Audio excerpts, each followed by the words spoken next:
Founder of Integrate Trauma Informed Network. I'm a learning experience designer and a peer coach, which just means that I love to work with teams and help us problem solve and use human-centered communication skills in order to make sure that we're creating inclusive designs and making accessible decisions, really.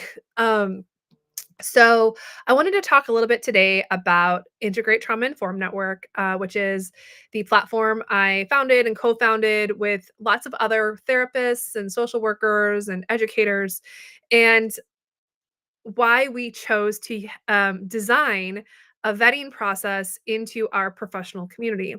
I realize in HR, we are probably most familiar with vetting from the hiring process.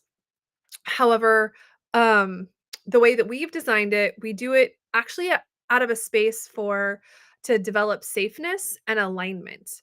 So, I wanted to talk a little bit today about how we did that, why we did that, and how it helps us actually build a solid foundation for us to build our careers and build our professional communities.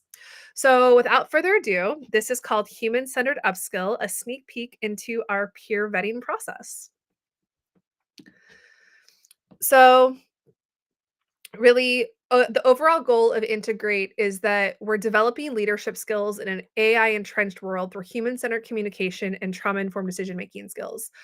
What that means is that we need to become really good decision makers and really good communicators because the technology of AI is there, and because I think that's the human connection. That's what propels business. That's what helps propel sustainability, correct? So, as I look forward into 2024 and I look down the road, I am seeing a work world where we really need to develop those. We can't really go through, especially work where we're public facing or making products for the public.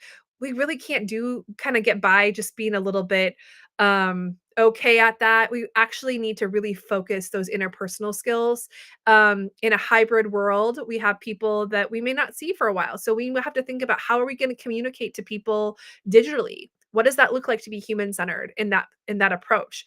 Likewise, how can we make decisions that will decrease harm, right? How can we make the least amount of harmful decisions as leaders? So that's really what we're talking about when we start talking about vetting for trauma informed decision making skills and human centered communication skills. We have a technology like AI that can do a lot of decision making for us. AI is phenomenal. I think AI is great. It's a great tool. However, like my friend Laura Miller would say, we have to weigh, we have to make trauma informed decisions even about AI, right? How can we minimize harm, right? And how can we begin to um, begin to keep the humanness in our interactions as we kind of move through this more technological world that we're building. So we got to get more human in order to engage our technology better. So, and that includes building professional communities. So, without further ado, I will be coming back and forth here to check the comments, by the way. Okay. So, why do we vet? Well, the question is it mutually beneficial? Is a community, a professional community that we're building in alignment, right? The only way that I can measure alignment as someone that is building a professional community for people that will be problem solving together around human care, around minimizing harm, is to make sure we're on the same page. So instead of having someone come into our professional community and then find out, oh, we're not in alignment, you didn't see that that's what we stood for. It's better that we make those assessments on the way in for alignment versus being in and finding out we're not in alignment. Now sometimes we can't, those things just happen, right?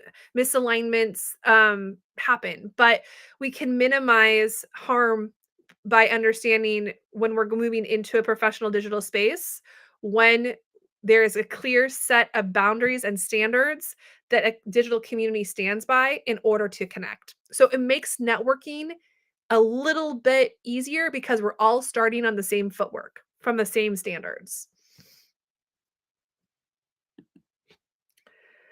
So, In terms of integrates, trauma-informed network of human care providers and trauma-informed business professionals, like, who is this for?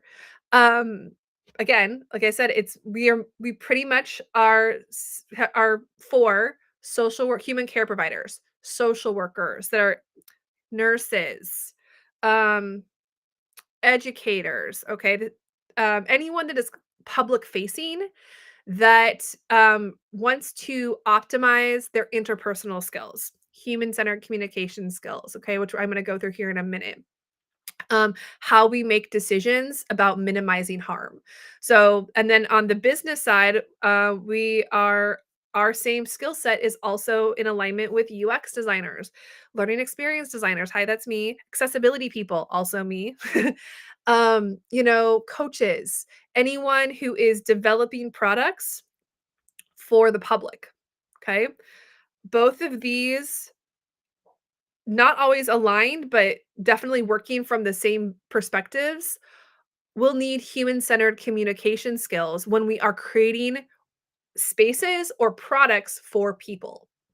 So that is who we are for. We want to help upskill people in trauma-informed decision-making skills and in human-centered communication skills. So we are can engage people with the people around us and with our customers in a deeper, more authentic way.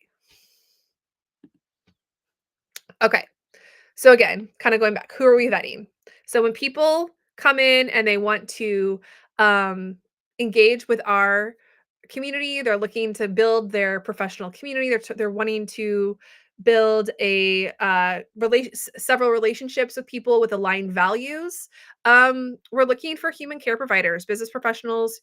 Maybe even human care providers transitioning into business or tech. Maybe you're a nurse that's wanting to become a remote nurse working in tech or working for a medical company. Okay. So those are our people, right? If that's you, I'm happy to talk. Send me a DM.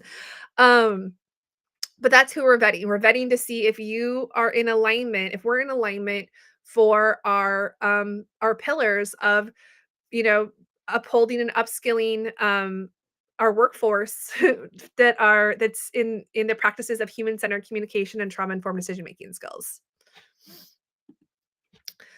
So now is like the what, right? Who now what are we doing? How are like what's the what behind this? What's the process?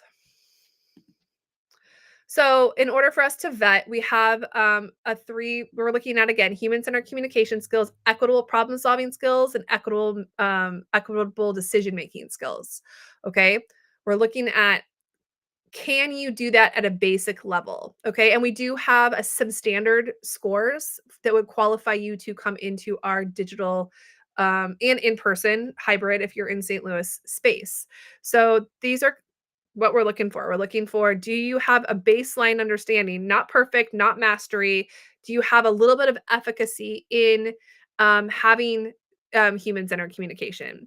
Um, do you have some ability to to make equitable problem solving skills? Okay. Can you do some equitable decision making skills? Now you can interchange equitable with trauma informed here. I'm just using different words, so I'm not repeating myself. But do you have those abilities to sometimes maybe make hard decisions for the sake of equity around the people and still have, hold up your integrity, right? So we're looking for those pieces. Um, let's move forward. Okay, it says reconnect. Okay. All right. So what's the how? How do we do this? What's the process? So for integrate, after you either take the human-centered communication course, which we're launching on January 2nd, or you have 5 years of working in human care, specifically in trauma-informed care, or you have extensive experience working in UX, you feel pretty good about your human-centered communication skills, and you can show that to us on a resume. You'll take a you'll answer scenario-based short essay questions. Then you'll submit your resume and we'll have an initial intake conversation. Sometimes that happens before or after you take the assessment, depends. And then we will then pass all your information on to our standardized peer review committee, and they will review your answers. There's usually about between 1 to 3 of us that review your answers. And then if you score a collective score of 20 or higher on our rubric, based on the quality of your answers, then you will be vetted in, right? So it's not based off our opinion, it is standardized. So let's look at a little bit of those questions that you might be answering. So, a couple sample questions from our vetting process might be in a coaching client meeting or chatting with a non binary survivor of trauma, if they share their sexual trauma experience with you, how do you ensure that you understand their perspective and validate their feelings? So, we're looking for, do you have validation? Do you know how to validate people? Maybe if you don't agree, right? But can you still validate their lived experiences without needing to agree with them? That's really a big thing I look at, right? Can you have that skill and separate yourself maybe from an opinion? Okay? Or you're working with a survivor whose cultural background is different from your own. How might this impact communication, and what steps can you take to bridge any cultural or linguistic barriers? Okay? So those are some questions we're looking for, let's say you have someone, you're in a hospital and you have someone from um Mexico, and you don't know Spanish. What do you do? How would you what decision what would be in your decision making process, right? And how would you handle that? And what communication and decision making skills would you use to help you make those decisions? So we're kind of looking, that's kind of one of those are two examples of the 7 questions that we ask in there, just to give you a little bit of an idea. So they're scenario based. We're looking for how you make those kinds of decisions. And then our peer vetting evaluation. So we usually have 1 to 2, sometimes 3 people will evaluate your answers based off our standardized rating sheet on the quality of your answers. If your peer evaluate the average score, so the average of the 2 or the 3 people, if the average is 20 points or higher on the responses, then you'll be accepted into the community. So on either side, so you'll either come in as a trauma informed subject matter experts, which is more of our client facing. Those are our therapists. Those are the mind body professionals. Those are the um more of the people that are looking for clients. They're still facing clients. They have a therapy business, they have a coaching business where they're doing life coaching. They're client facing. So there is a specific list for you for those, or maybe you're more business focused, you're more B2B focused. Okay. So in that case, you might be on our social impact catalyst community. And you would also have to be active on LinkedIn in order to be on that list. But together, we all stand for the same thing. We're teaching and training and upskilling in human centered communication and trauma informed decision making skills. That's what yokes us all together. Okay. And we usually will have a baseline score of 20 points or higher in order to, and we're upskilling, and we're writing goals in our community. So we're upskilling ourselves in those areas. Okay. So again, we have our 2 communities: social impact catalysts, trauma informed subject matter expert directory. These are more of our therapists, our client facing. These are our B2B. Social impact catalysts is our B2B. Our SMEs, our trauma informed SMEs, are our client facing.